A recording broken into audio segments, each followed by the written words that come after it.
Hey guys, people are asking a lot of great questions about the fire sale items. So I'm going to go ahead and launch a webinar series soon. It occurred to me the best thing I can do to help everyone out is get to know your needs better, like what it is you're trying to do with the software.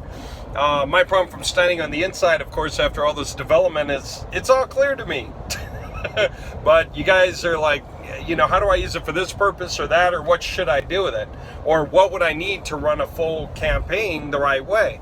So perfect. If we run a webinar and we open it up, you guys can each explain where you stand, what you're thinking and what your needs are.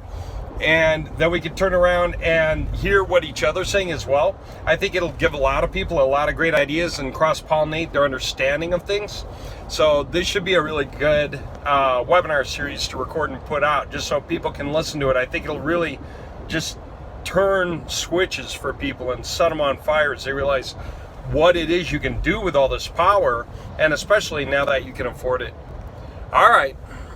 I'll launch it soon, and I'll put out a schedule to try to accommodate, different people's day routines. Okay, hope this is good. I'll see you soon.